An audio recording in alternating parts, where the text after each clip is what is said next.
Tonight, I want to tell you about 6 galaxies that broke something. Not something small, not a minor assumption that a researcher held lightly and revised over a weekend. Something large, something foundational, something that physicists and cosmologists had spent decades building, testing, refining and defending with an extraordinary body of evidence. 6 galaxies that appeared in the data from the James Webb Space Telescope in early 2023 and caused the lead researcher on the project to use a specific phrase, a phrase that scientists rarely use because science is careful with its language and dramatic statements tend to age badly. He said they were universe breakers. That is the phrase, universe breakers, not a metaphor, not hyperbole for a press release. The actual words of a trained astronomer looking at data he could not explain.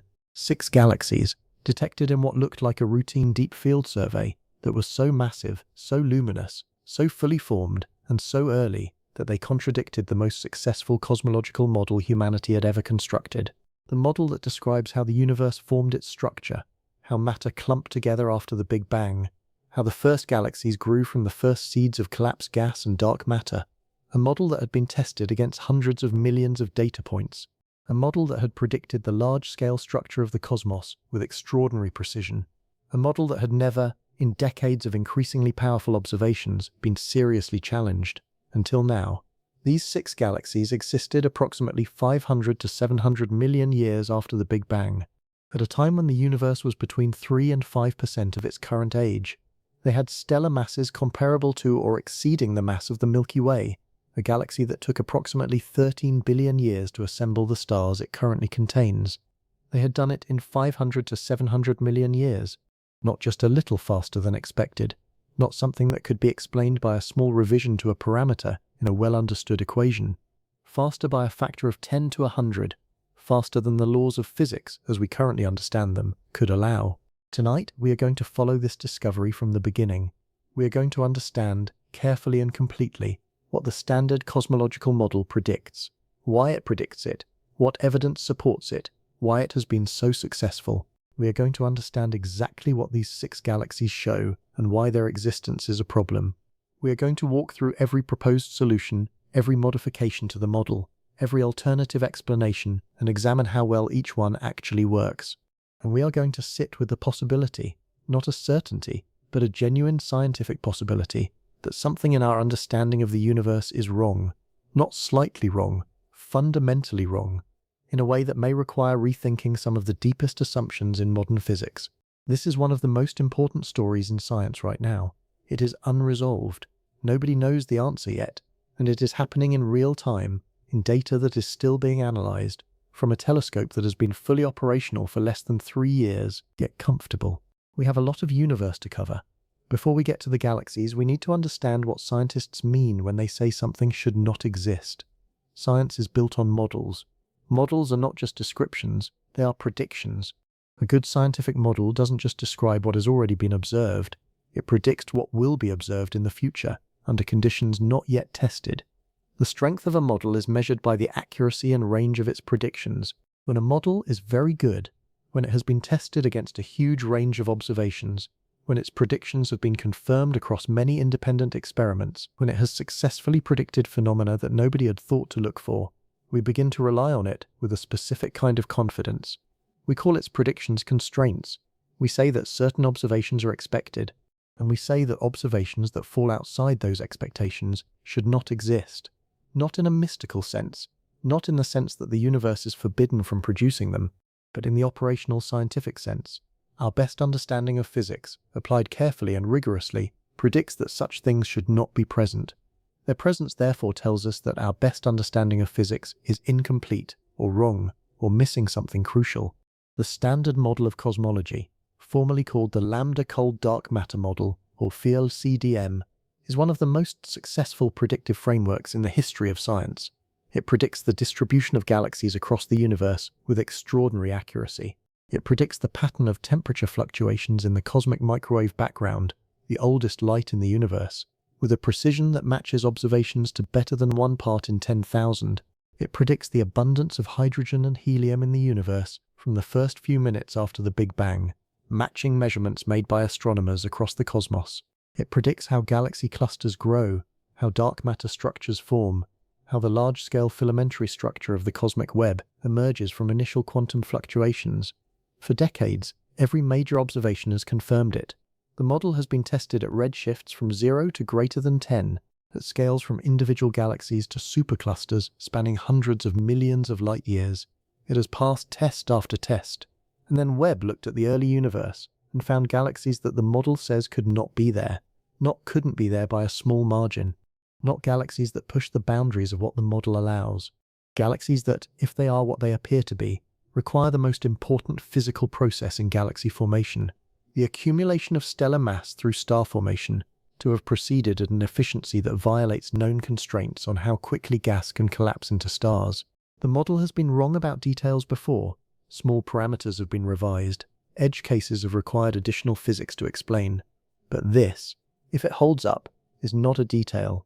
This is a problem with the foundation.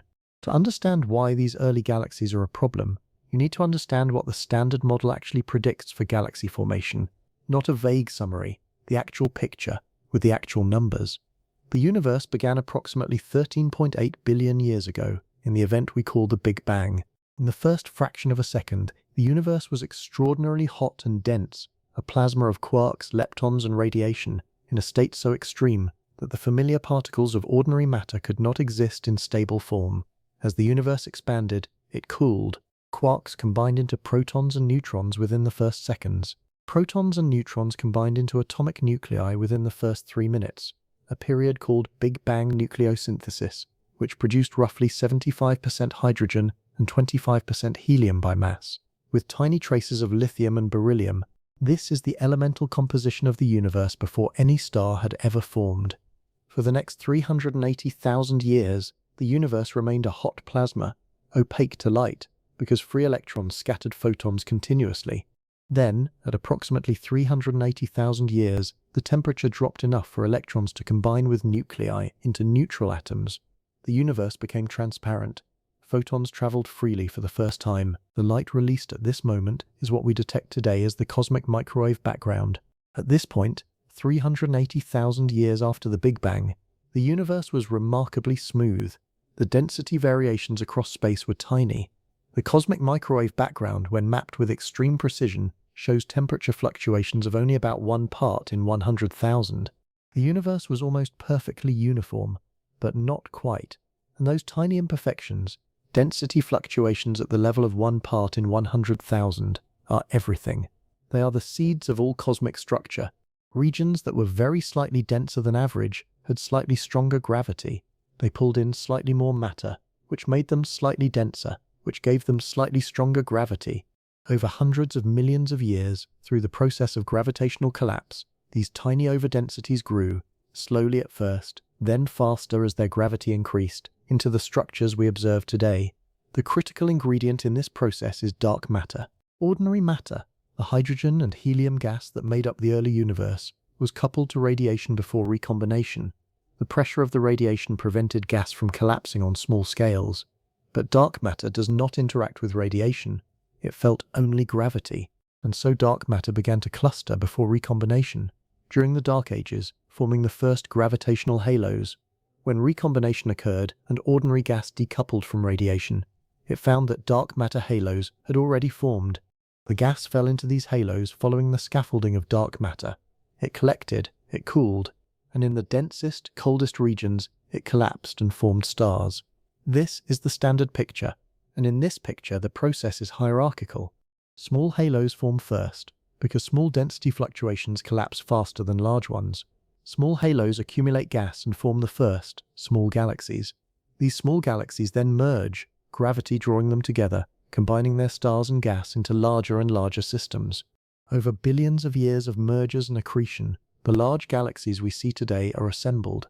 The key prediction of this hierarchical model is a specific mass function at each epoch. At early times, in the first billion years, there should be no massive galaxies. There has not been enough time for enough mergers to assemble them. There has not been enough time for enough star formation to build up their stellar mass. The galaxies of the early universe, in the standard model, should be small, irregular, actively forming stars, but fundamentally immature. The seeds of what will become the massive galaxies of the modern universe, but not yet those galaxies. This prediction is not vague, it is quantitative. The standard model gives specific predictions for the number density of galaxies of each stellar mass at each redshift. It gives a specific maximum stellar mass that should be achievable at redshift 7, at redshift 10, at redshift 13. Those predictions are what the 6 galaxies violated.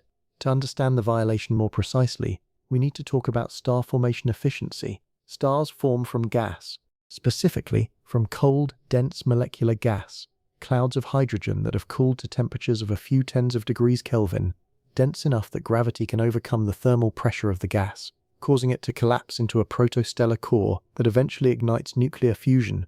In a galaxy, not all the gas turns into stars. Most of it doesn't. Gas is heated by the ultraviolet radiation from the young massive stars that form within it. It is blown outward by the winds from those stars. It is expelled violently when those stars explode as supernovae in massive galaxies with large central black holes. The energy released by the accreting black hole, as an active galactic nucleus, can also heat and expel gas, shutting down star formation entirely. These feedback mechanisms act as regulators.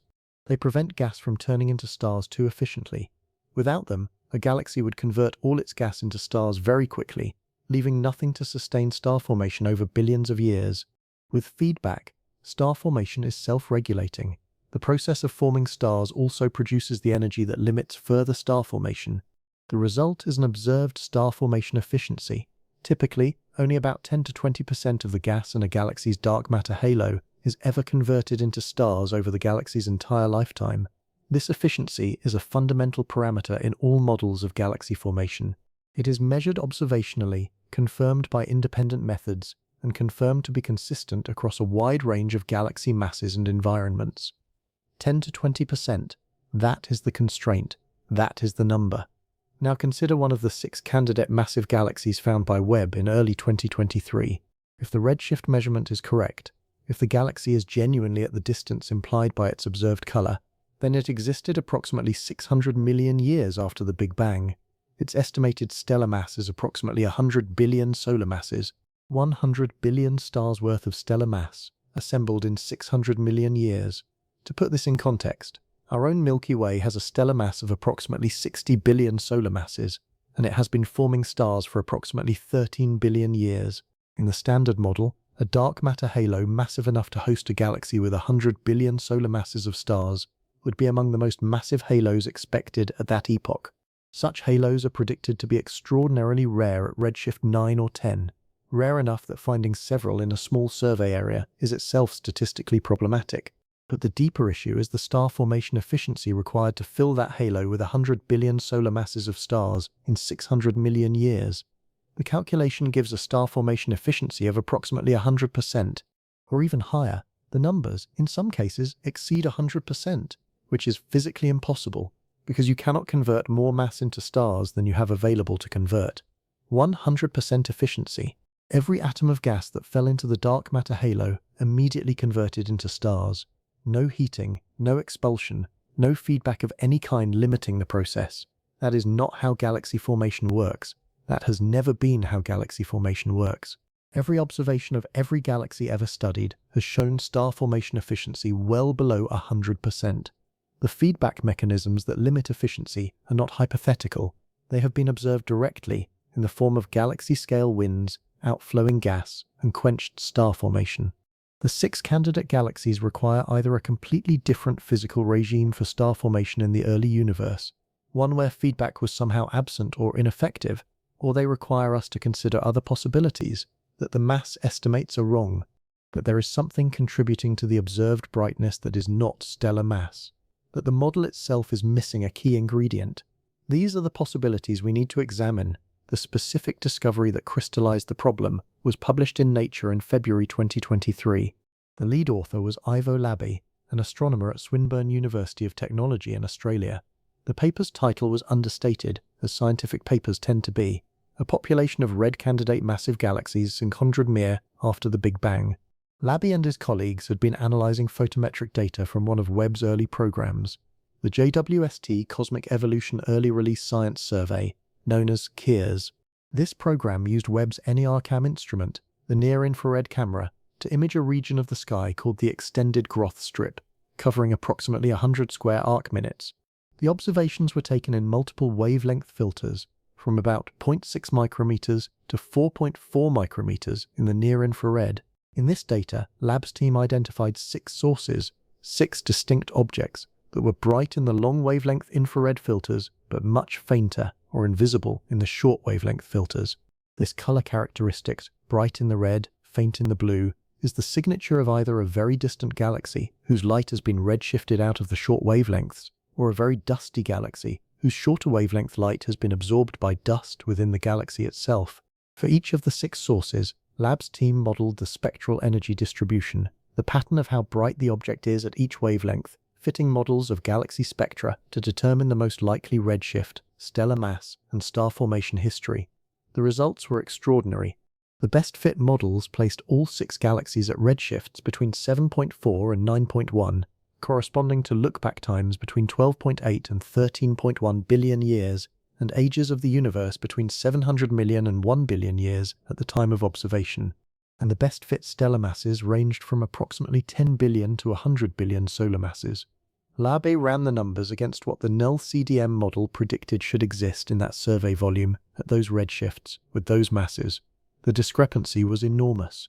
The predicted number of such massive galaxies in a survey of that size at those redshifts was effectively 0, possibly 1 at the very extreme of the model's probability distribution. There were 6. Lab's description of the result, in interviews following publication, was careful but unmistakable. He used the phrase universe breakers. If the masses were real, he said, if the redshifts were correct, then these galaxies were fundamentally incompatible with standard cosmology. They required either new physics, new astrophysics, or the discovery of a significant error in the measurement. The scientific community reacted immediately. Not with acceptance, science is not that fast. With attention, with scrutiny, with a wave of papers analyzing, criticizing, proposing alternatives, running alternative models, arguing about photometric redshift uncertainties and dust contributions and AGN contamination. The debate that followed is one of the richest, most technically complex, and most genuinely unresolved in contemporary cosmology.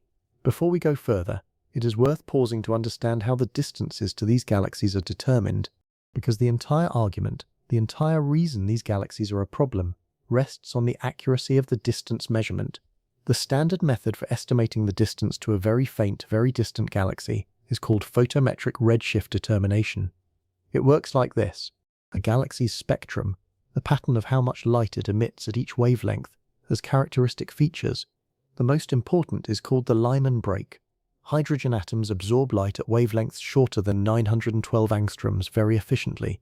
Any photons emitted by a galaxy at wavelengths shorter than 912 angstroms in the galaxy's rest frame are absorbed by hydrogen within the galaxy and by hydrogen in the intergalactic medium between the galaxy and us.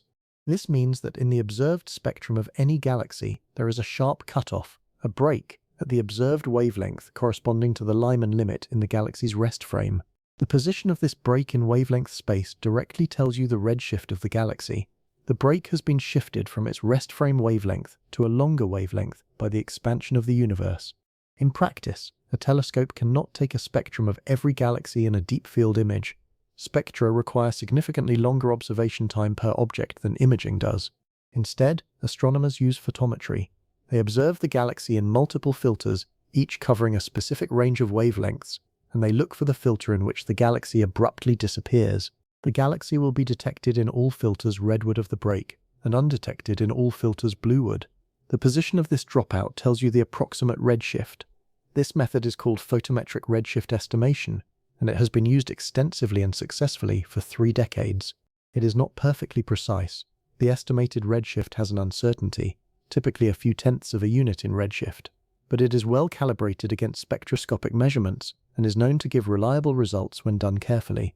Webb's NIRCam instrument improved photometric redshift measurements significantly because its filters extend to longer wavelengths in the infrared than Hubble's instruments could reach.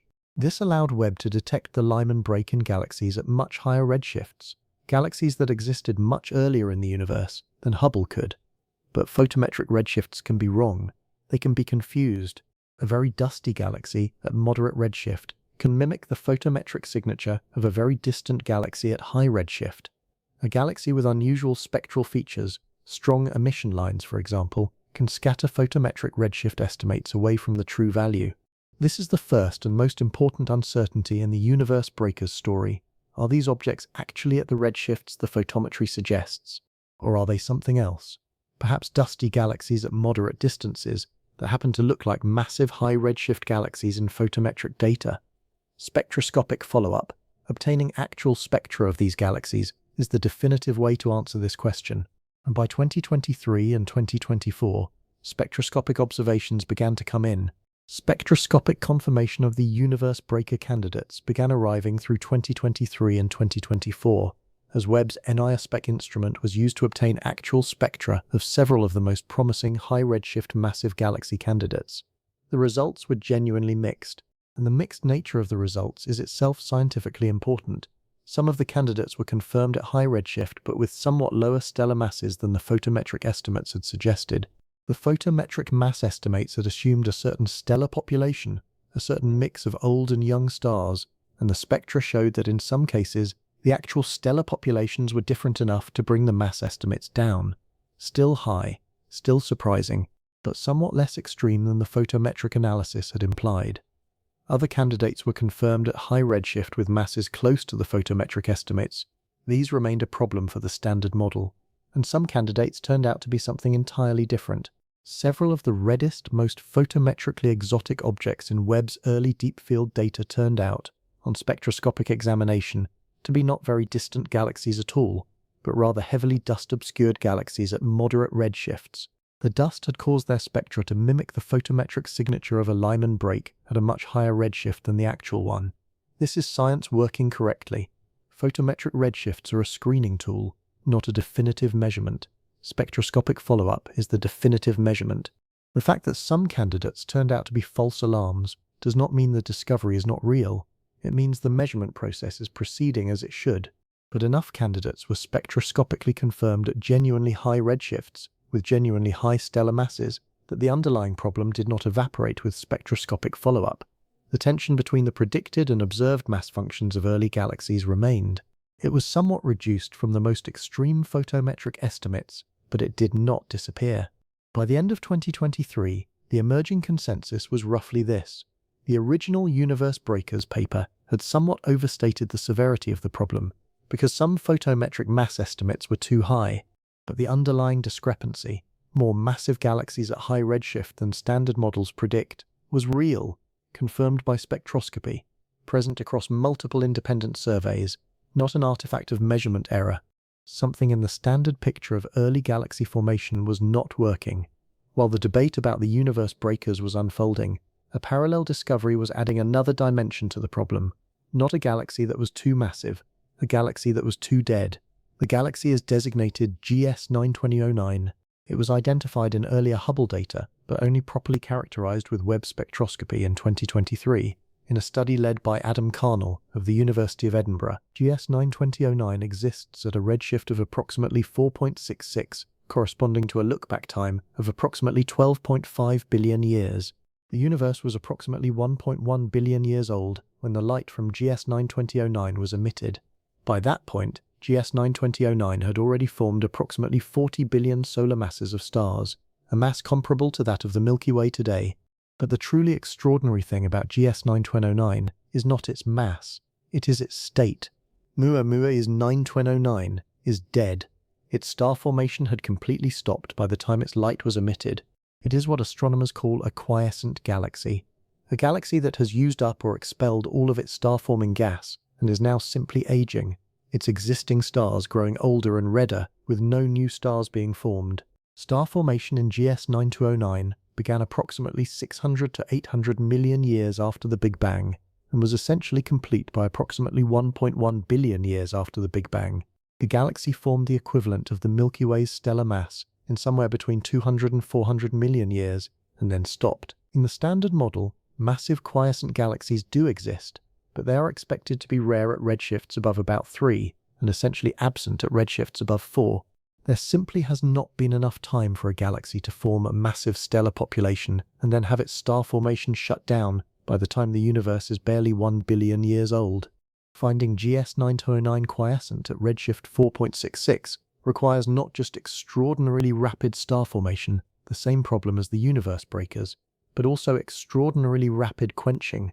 Whatever process shut down star formation in GS 9209, whether it was AGN feedback, supernova feedback, or the simple exhaustion of gas supply, it had to have operated with dramatic efficiency in the first billion years of the universe.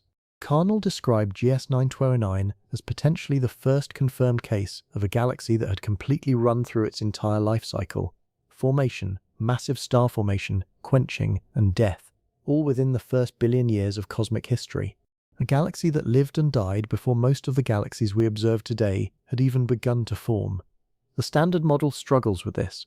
Its predictions for the number of massive quiescent galaxies at redshift above 4 are close to 0. GS 92009 is real, confirmed by spectroscopy, and unambiguously quiescent. The galaxy GNZ11 is one of the most studied objects in the deep field data, and its story adds a critical piece to the puzzle that helps explain, at least partially, some of the anomalies Webb has found. GNZ11 was first identified in Hubble data in 2016, where it was measured as one of the most distant galaxies ever observed, at a redshift of approximately 10.957. Webb spectroscopy confirmed this redshift in 2022, placing GNZ11 at a distance corresponding to approximately 430 million years after the Big Bang. At this epoch, GNZ11 had a stellar mass estimated at around 1 billion solar masses. This is large for 430 million years, but not extreme compared to the universe breakers. What Webb added to the picture was something more surprising. In 2023, Xiaohei Fan and colleagues published an analysis of GNZ11's spectrum that revealed something unexpected: signatures of a central black hole actively accreting matter, emission lines from ionized gas, nitrogen, carbon, oxygen, with widths and ratios characteristic of broad-line AGN, an active galactic nucleus, produced by gas falling into a supermassive black hole at the galaxy's center. This matters enormously for the interpretation of early massive galaxies. When an active black hole accretes matter, it releases energy as radiation, including very bright ultraviolet and optical emission. This emission can make a galaxy appear far more luminous than its stellar population alone would produce. If a significant fraction of the observed brightness of an early massive galaxy is coming from AGN emission rather than starlight, then the estimated stellar mass, which assumes all the light is from stars, is too high. In some cases, AGN contribution could account for a factor of several in the mass estimate. A galaxy that photometric analysis says has a stellar mass of 100 billion solar masses might actually have a stellar mass of 10 to 30 billion solar masses, with the rest of the observed brightness coming from a central active black hole. This does not make the galaxy unremarkable. A stellar mass of 10 to 30 billion solar masses at redshift 8 or 9 is still very high by Standard Model predictions, but it reduces the severity of the discrepancy, bringing some of the universe breakers from impossible to very surprising and difficult to explain. The GNZ11 result suggests that AGN contamination may be a general feature of the brightest early galaxies, that the most massive appearing systems at high redshift are massive in part because they host unusually active black holes. This has specific observational signatures that can be tested with spectroscopy, and follow-up programs are actively investigating how many of the high redshift massive galaxy candidates show evidence for AGN activity, but not all of them do. Some of the confirmed massive early galaxies have spectra that are dominated by stellar emission, with no clear AGN signature. Their mass estimates are not significantly reduced by AGN contamination. They remain a problem. One of the more physically interesting proposed solutions to the early galaxy mass problem involves the initial mass function, the distribution of masses among newly formed stars. In modern star-forming regions, observations have established a specific statistical pattern. When a cloud of gas collapses and fragments to form stars, it produces stars across a wide range of masses, but most of the mass goes into stars of roughly 1 to 10 times the mass of the Sun. Very massive stars, those with masses above 50 or 100 solar masses, form, but they are relatively rare. The distribution is called the Salpeter Initial Mass Function, or IMF, and it has been confirmed across a wide range of star-forming environments in the nearby universe. But there are theoretical reasons to think the IMF in the very early universe, during the formation of the first stars from gas with no heavy elements, may have been very different. The cooling of gas clouds is a critical process in star formation. In modern star-forming regions, the gas can cool efficiently through radiation from heavy elements, carbon monoxide, water, silicates. This efficient cooling allows gas to fragment into many small pieces, each of which collapses into a relatively low-mass star. In the early universe, before any stars had formed and before any heavy elements had been created, the gas could only cool through hydrogen and helium molecular transitions. These are much less efficient coolants. A gas cloud that cannot cool efficiently remains at higher temperatures, and higher temperature gas needs more mass to collapse under gravity. The result, in theoretical models, is that the first generation of stars, population 3 stars, were predominantly very massive, perhaps hundreds or even thousands of solar masses. Very massive stars are very luminous. Per unit mass, they produce far more light than low-mass stars. A stellar population dominated by very massive stars would appear far more luminous per unit stellar mass than a modern stellar population. If the early universe's star-forming regions produced predominantly massive stars, their galaxies would be far brighter for a given stellar mass than standard photometric models assume.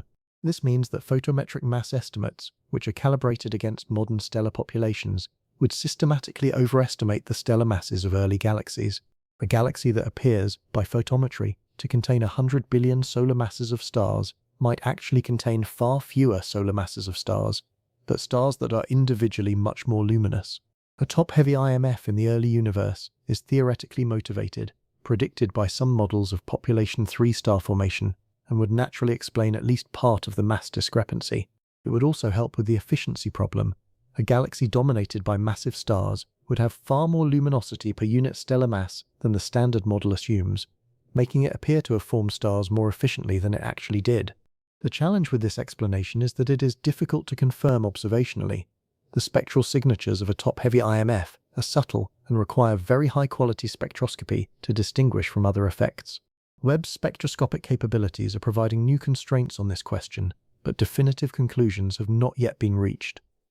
Some of the proposed solutions to the early galaxy problem are not about the galaxies at all, they are about the universe.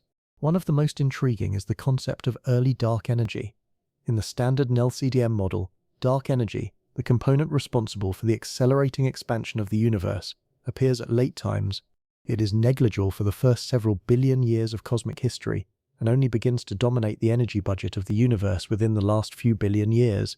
Its effect on early structure formation is essentially zero, but some extensions of the standard model propose an additional component of dark energy that was present in the early universe, specifically around the epoch of recombination, approximately 380,000 years after the Big Bang. This early dark energy would have modified the rate of expansion of the early universe in a specific way. The motivation for early dark energy was originally something quite different. It was proposed to resolve a tension in measurements of the Hubble constant, the rate at which the universe is expanding today. Different measurement methods give slightly different values for the Hubble constant, a discrepancy called the Hubble tension, and early dark energy models can, in principle, resolve it. But early dark energy also has effects on structure formation in the early universe. By modifying the rate of expansion during critical epochs, it can change the rate at which dark matter halos grow. In some models, early dark energy can produce more massive dark matter halos at earlier times than the standard model predicts, which would allow more massive galaxies to form earlier. Whether early dark energy can quantitatively explain the full discrepancy between observed and predicted early galaxy masses is currently a subject of active theoretical work. The models are complex, and the parameter space is large. Some versions of early dark energy help with the galaxy mass problem, others do not, and early dark energy models face their own observational constraints. They must not disturb the extraordinarily precise agreement between the standard model and the cosmic microwave background. Early dark energy is a serious proposal by serious physicists. It is not a complete solution yet, but it represents the kind of modification to fundamental cosmology that the early galaxy problem may require. Dark matter is the invisible scaffolding on which all galaxies form. Its properties determine when and where galaxies appear, how massive they grow, and how quickly they assemble. Modifying the properties of dark matter modifies all of these predictions. The standard LCDM model assumes cold dark matter particles that were moving slowly relative to the speed of light when the universe's structures formed. Cold dark matter naturally produces the hierarchical structure formation picture. Small halos form first, then merge into larger ones. But cold dark matter is an assumption, not an established fact. The nature of dark matter is unknown. Its mass, its interaction cross-section, its production mechanism, all are undetermined. There are many proposals for what dark matter might be, and some of them behave differently from cold dark matter. in ways that would affect early galaxy formation. Warm dark matter, particles with somewhat higher velocities than cold dark matter, would suppress the formation of small halos in the early universe, because fast-moving particles can stream out of small potential wells before they collapse. This reduces the number of small galaxies, potentially solving a different problem in cosmology, called the missing satellites problem, but also modifies the formation of massive halos. Fuzzy dark matter, an extremely light particle, sometimes called ultralight axion dark matter, with a mass so low that its de Broglie wavelength is comparable to the size of galactic structures, would exhibit quantum pressure effects that suppress structure formation on small scales. Different from warm dark matter in the details, but with somewhat similar consequences for the formation of the first small halos. Self-interacting dark matter particles that interact with each other through some force, rather than passing through each other as cold dark matter particles do, would modify the density profiles of dark matter halos and could affect the rate at which halos grow through mergers. Each of these alternatives to cold dark matter modifies the predictions for early galaxy formation in specific ways. Some increase the predicted number of massive early halos. Some change the efficiency with which gas converts to stars within halos by altering the halo density profiles. None of these alternatives has been confirmed as the correct description of dark matter. Each faces constraints from other observations, but the early galaxy problem from Webb provides new observational data that these models can be tested against. Webb is, in a sense, probing the nature of dark matter through galaxy formation. One of the most fundamental assumptions in galaxy formation models is that feedback mechanisms, supernova-driven winds, AGN-driven outflows, regulate star formation and prevent galaxies from being too massive. The early galaxy problem can be stated, in part, as a feedback problem. If feedback operated less efficiently in the early universe, galaxies could form more stars more quickly. There are specific physical reasons why feedback might have been less effective in the very early universe. In the modern universe, when a massive star explodes as a supernova, the energy released, approximately 10 far joules, drives a shock wave into the surrounding gas. This shock wave can heat and expel gas from the galaxy, reducing the amount available for future star formation. The efficiency with which supernova energy couples to the surrounding gas depends on the gas density. In very dense gas, the shock wave cools quickly and dissipates, transferring less energy to bulk gas motions. The early universe was, on average, denser than the modern universe. The intergalactic medium was denser. The interstellar medium in early galaxies may have been denser. If early galaxies were embedded in denser gas environments, supernova feedback might have been less effective at driving gas outflows. The energy from supernovae would have been radiated away before it could expel gas, allowing star formation to proceed more continuously and efficiently. This is sometimes called the burstiness hypothesis. In the early universe, with less effective feedback, star formation might have proceeded in intense, sustained bursts, rather than the self-regulated, moderate-rate process seen in modern galaxies. These bursts could have assembled large stellar masses very quickly before feedback eventually became effective enough to shut them down. Observational evidence for bursty star formation in early galaxies is beginning to emerge from Webb data. Some high-redshift galaxies show spectroscopic signatures of intense, recent star formation followed by periods of relative quiet, evidence for the burst and quench cycles that the burstiness hypothesis predicts. But quantitative models of how much more efficient star formation would have to be to explain the observed masses remain a challenge. The most extreme universe breakers require efficiencies that are difficult to achieve even with minimally effective feedback. Among the discoveries Webb has made in deep field observations, one stands out for its specific importance to the early galaxy problem: the confirmation of JADE's GS-Z13-0. This galaxy was identified in the JADE survey data and confirmed spectroscopically in December 2022. Its spectroscopically confirmed redshift is 13.2, corresponding to a look-back time of approximately 13.4 billion years. The universe was approximately 320 million years old when the light from JADE's GS-Z13-0 was emitted, 320 million years. The universe had barely finished reionization. Population 3 stars may still have been forming in its most pristine metal-free regions. The cosmic web was still in its earliest stages of assembly, and yet JADE's GS-Z13-0 was there, a galaxy, emitting light that Webb, 13 billion light-years away, could detect. JADE's GS-Z13-0 is not one of the extreme universe breakers. Its stellar mass is relatively modest, perhaps in the range of 100 million to a few billion solar masses. It is not a challenge to the standard model in terms of its mass. Its significance is different. Its significance is that it exists at all. Its detection establishes that galaxy formation had already begun by 320 million years after the Big Bang. This is not fundamentally inconsistent with the standard model. Models do predict that some small galaxies should form in the first few 100 million years, but the existence of JDS-GS Z13-0 confirms observationally that the reionization epoch is directly accessible to Webb, and that the earliest stages of galaxy formation are within Webb's reach. More importantly, JDS-GS Z13-0 was not expected to be easily detectable. Its detection in the JADES field, which covers only 25 square arc-minutes, implies that similar objects exist in much larger numbers than standard models predicted. The number density of detectable galaxies at redshifts above 12 and 13 appears to be higher than expected. Number density, how many galaxies exist per unit volume of space, is one of the most constraining observables in cosmology. It is compared directly to model predictions, and at the highest redshifts Webb can access, the observed number density is consistently higher than null CDM predicts. Not wildly higher in all cases, but higher, consistently across multiple independent surveys, with multiple independent teams analyzing the data. This consistency, the fact that the excess of early massive galaxies appears in multiple surveys, analyzed by multiple teams, using multiple methods, is what has moved this from an anomaly to a genuine scientific problem. Individual galaxies, however surprising, can always be dismissed as outliers. What makes the early massive galaxy problem scientifically serious is its statistical character.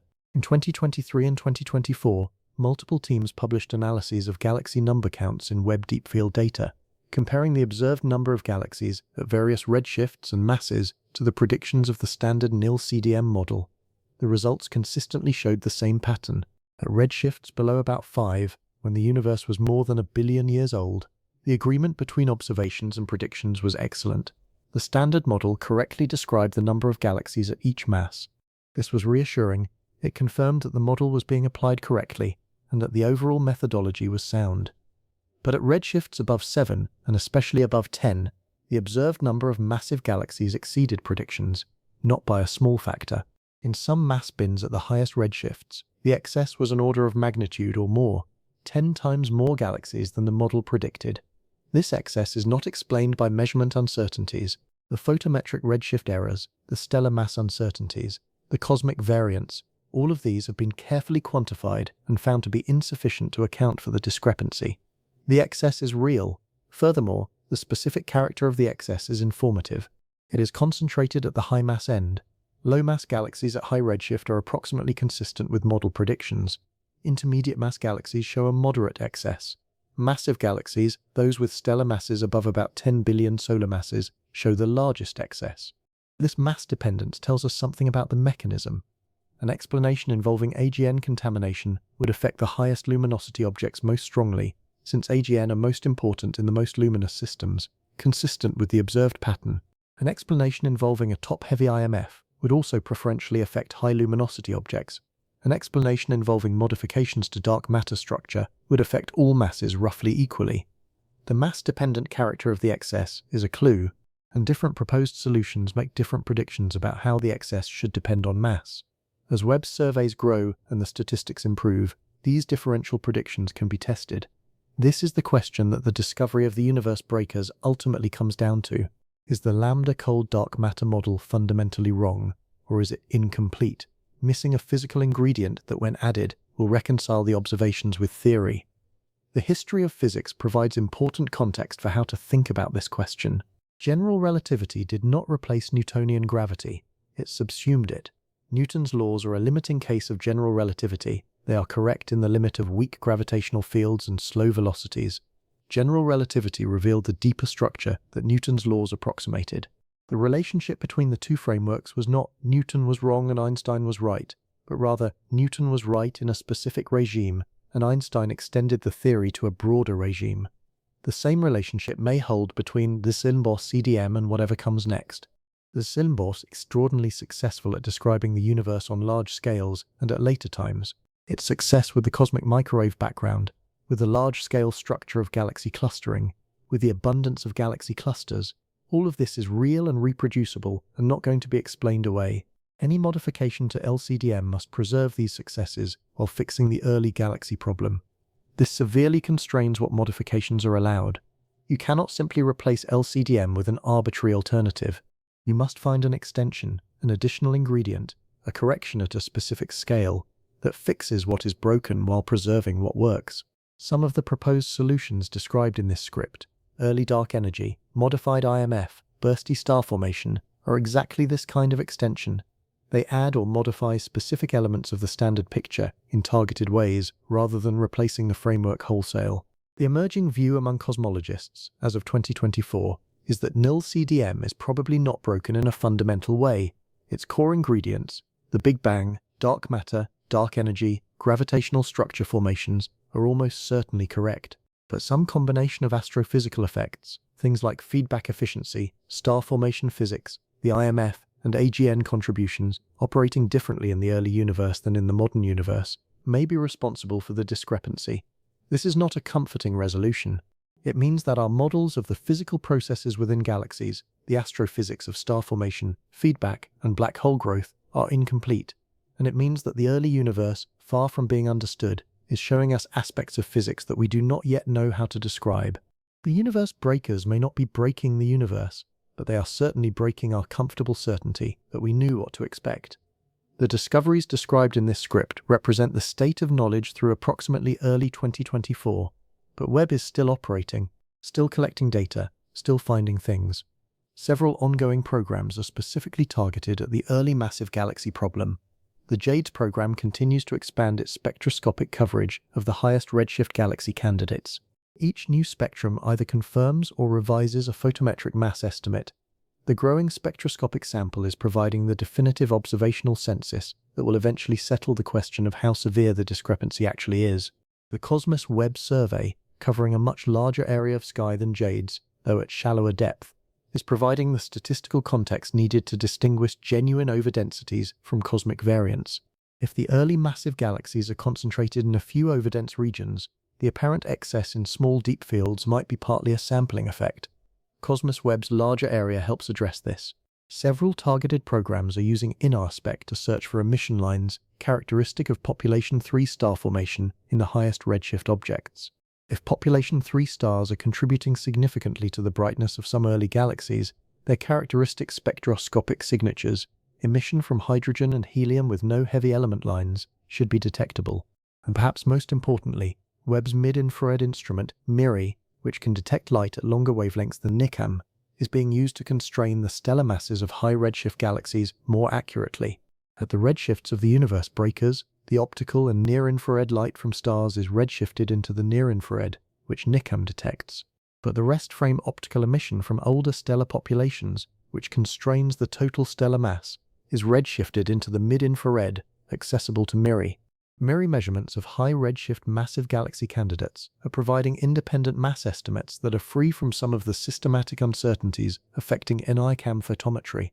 And as these data accumulate, the picture will sharpen. Some galaxies that currently appear to be universe breakers may turn out to be less extreme than they appear. Others will be confirmed as genuine challenges to the standard model, and Webb will certainly find new things, objects and phenomena that nobody yet anticipates, that add new dimensions to the question. There is a dimension to this story that is rarely discussed in the technical papers, but that is worth addressing here. If the very early universe produced massive galaxies faster and more efficiently than current models predict, it has specific implications for the history of chemistry in the universe, and therefore for the history of life. Life as we know it requires heavy elements: carbon, oxygen, nitrogen, phosphorus, iron. These elements do not exist in the primordial universe. They are produced in the cores of stars through nuclear fusion and distributed throughout the universe when stars die in supernovae and stellar winds. The enrichment of the universe with heavy elements is a process that took time. The first generation of stars, population 3, made of pure hydrogen and helium, produced heavy elements when they died, but these elements were largely locked up in black holes and neutron stars, or dispersed into regions where they would take time to participate in further star formation. The second generation of stars formed from gas, slightly enriched by population 3 deaths. The enrichment built up gradually, over billions of years. In the standard picture, the universe was metal poor, heavy element poor, for the first few billion years. Rocky planets like Earth, which require substantial amounts of silicon, iron, oxygen, and other heavy elements to form, could not have formed in large numbers until the universe had accumulated enough heavy element enrichment. But if early galaxies formed stars far faster than the Standard Model predicts, the enrichment of the universe with heavy elements may have proceeded faster as well. Rocky planets, and potentially life, could have become possible earlier in cosmic history than the standard picture suggests. This is speculative. We do not know the composition of planets around the stars in these early massive galaxies. We do not know whether the conditions for life of any kind were present. But the early galaxy problem is, in part, a question about the pace of chemical enrichment in the universe, and that pace determines when, in cosmic history, the preconditions for life first became available. There is something worth dwelling on in this story, not just the specific physics, the stellar masses and redshifts and photometric uncertainties, but what this moment in science represents. We built the James Webb Space Telescope over 30 years. We spent $10 billion. We launched it on Christmas Day. We held our breath for a month while it unfolded. 344 single-point failures that had to work correctly in sequence, millions of kilometers from any human hands. And then we pointed it at the sky, and it told us we were wrong. Not wrong about everything, not wrong in a way that undoes the last century of cosmological progress, but wrong about something specific and important, the pace at which the early universe assembled its galaxies. This is a remarkable thing to be able to say. Most of science consists of confirming what we expected, refining measurements of quantities we knew approximately, extending known laws into new regimes where they behave as predicted. The moments when science genuinely surprises us, when observations come back and say, clearly and unambiguously, that the models need revision, are rarer than the day-to-day work of confirmation and refinement. We are in one of those moments. Ivor Labby and his colleagues did not set out to find universe breakers. They were doing a survey, cataloguing sources, running standard photometric analysis, and the data came back with something that made him use words that scientists almost never use. That moment, the moment of genuine surprise, of confronting something that doesn't fit, is what science is for, not in spite of the discomfort it produces, but because of it. The universe does not owe us consistency with our models. It is under no obligation to behave as our equations predict. When it deviates, that deviation is information, the most valuable information science can receive. The 6 galaxies that should not exist are telling us something. We do not yet know exactly what, but they are telling us that the early universe was more complex, more energetic, more rapidly organized than we thought, that the processes of star formation and galaxy assembly have depths we have not yet plumbed, that our models, however successful in so many contexts, have gaps that the James Webb Space Telescope is now beginning to reveal. In science, when a model fails to predict an observation, resolution comes in one of 3 ways. The first is an error in the observation. The measurement is wrong. The galaxy is not where we think it is, or not as massive as we think it is. With the universe breakers, this resolution is partially occurring. Some of the photometric estimates were too high, and spectroscopic follow-up has revised them downward, but not enough to make the problem go away. The second is missing astrophysics. The model is fundamentally correct in its cosmological ingredients, but it is using incorrect or incomplete descriptions of the physical processes within galaxies. The star formation efficiency is higher than assumed. The feedback is less effective at early times. The initial mass function was different. Some combination of these effects, modeled correctly, makes the predictions consistent with the observations. This is the resolution most cosmologists currently consider most likely. It would require revisions to our models of galaxy formation physics, but not to the underlying cosmological framework. The third is new physics. Something fundamental is missing or wrong in the standard cosmological model. Dark matter behaves differently than assumed. Dark energy had a different history than the standard model describes. The universe expanded differently at early times. The resolution involves revising the foundation of cosmology. This is the least likely resolution, given how successful LCDM has been in other contexts.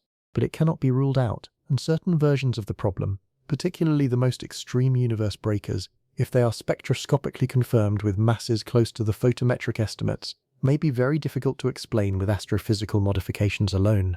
The current scientific literature reflects all 3 avenues being pursued simultaneously. Observers are working to improve the accuracy of mass and redshift measurements. Theorists are developing models with modified feedback and star formation physics. Cosmologists are exploring extensions to the standard model that might help. This is the scientific process. Multiple approaches, independent teams, data accumulating, understanding improving? The answer is not yet known. It will come. It will come from Webb, from future telescopes, from spectroscopic surveys not yet complete. It will come from theorists building better models and comparing them against better data. And when it comes, it will tell us something about the early universe that we did not know before.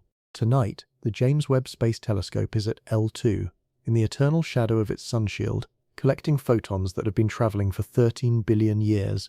Some of those photons come from galaxies that should not exist, from objects that the most successful cosmological model in human history did not predict, from light that left a fully assembled massive stellar system when the universe was barely out of its infancy, when the first stars had been burning for only a few 100 million years, when the hydrogen between the galaxies was still in the process of being ionized, when the universe was a different place than the one we inhabit. The 6 galaxies Ivo Labi found in the SURA's data are still out there. They are not going anywhere. They were there 13 billion years ago, burning furiously, assembling stellar mass at rates that our equations say are impossible. Whatever they were, whatever physics made them, the light from their existence has been traveling across the universe ever since, carrying that information, waiting for something sensitive enough to detect it. We built that thing. It took 30 years and $10 billion and 344 mechanisms that had to work in sequence in the cold vacuum of space. And when it finally opened its gold-coated eyes, the universe showed it something unexpected. This is the gift that good instruments give. Not just more of what we expected to see, something we did not know to look for, something that forces a question we had not thought to ask. Why did those galaxies form so fast? The answer is out there, in the data Webb is collecting right now, in the spectra being analysed on computers in Baltimore and Edinburgh and Swinburne, in the theoretical models being revised in universities and research institutes around the world. The answer is being constructed, patiently, by hundreds of scientists working on a problem that the universe handed to them through the aperture of a 6.5-meter mirror coated in gold. It is a slow process. Science is always a slow process. It is slower than the formation of the galaxies it studies. It is slower than the light from those galaxies crossing 13 billion light-years of space to reach us. But it is moving, converging, getting closer to the thing the data is trying to say. In the meantime, there are 6 galaxies in the early universe that should not exist. And the universe, as always, does not care what our models say it should contain. It simply contains what it contains, and it waits, patient and vast, for us to understand why. Sleep well tonight. The early universe is still there, in the data, in the images, in the light arriving photon by photon at a cold mirror floating in the dark. 13 billion years of cosmic history, compressed into the faint infrared glow of 6 impossibly massive galaxies. James Webb is still watching, still collecting, still finding what we didn't expect.